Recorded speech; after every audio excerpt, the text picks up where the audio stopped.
I'm sure you've taken medicine, whether it's something you take daily or a cough medicine you took when you had a cold. But what if these drugs you thought were safe actually turned out to have serious side effects? I'm going to tell you about how a drug designed to help people sleep became a nightmare and how it made me interested in pursuing clinical research. Thalidomide was a drug developed in Germany in the 1950s. It was designed to be a treatment for people who had trouble sleeping. Like Tums or Advil, it didn't require a prescription. Anyone could walk into the drugstore and buy a bottle. Thalidomide was marketed as being extremely safe and that anyone could use it, including pregnant women. The drug was such a success in Germany and other countries that it began to make its way over to the United States. But it took years for people to realize it wasn't the miracle drug they thought it was. Dr. Frances Oldham Kelsey was in her first month working for the Food and Drug Administration, or the FDA. As her first project, she was assigned to work on the approval process for thalidomide. Every new drug that is created or introduced in the United States has to go through an approval process. The FDA's job is to review the research done on the drug and make sure it's actually safe for people to use. Thalidomide was such a smash hit that Dr. Oldham Kelsey's bosses thought it would be an easy first project for her to work on. But Dr. Kelsey thought something was off. The studies done on the drug felt fishy. There wasn't a lot of evidence to show that this drug was as safe as everyone was claiming. So, 1 month into her position, on her first assignment, she denied approval of thalidomide. It wasn't until 1961 that research showed that thalidomide was causing severe birth defects. This included shorter limbs, extra fingers and toes, missing ears, and many other major developmental issues. Many of the babies did not live very long after birth.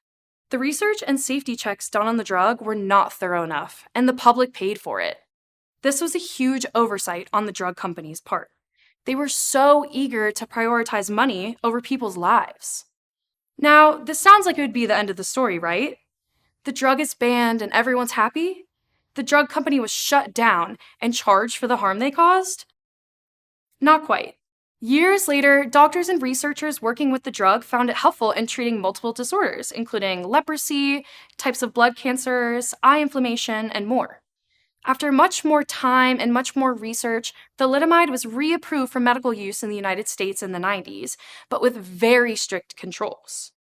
For example, women taking the drug have to take regular pregnancy tests and be on more than one form of birth control. This tragedy emphasized that we have to consider all outcomes of new drugs and treatments. Human health and safety is important. It may be exciting when a drug seems to be working, and companies may be anxious to start producing these drugs. But as we've learned, the new drug might have terrible side effects. Or maybe it isn't being used for the right purpose. We would not know any of this information without rigorous testing and research on each drug that is developed. Dr. Oldham Kelsey raised awareness towards this lack of effort being put into testing drugs and completely changed the way drugs were tested, approved, and marketed in the United States and around the world.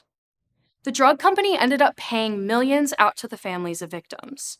Although they were not criminalized, they began operating under much stricter guidelines, and tragedies of this scale have not occurred since. Many people to this day still experience the pain and other side effects caused by thalidomide. But without the work of one brave woman, the lives of even more people could have been impacted or stolen. Stories like these are the reason I'm working in clinical research. Every major breakthrough in healthcare, new medicines and treatments that you and your loved ones use to stay healthy, come from research. I love helping people by doing research with academic teams because the discoveries we make will help them live happier, healthier lives.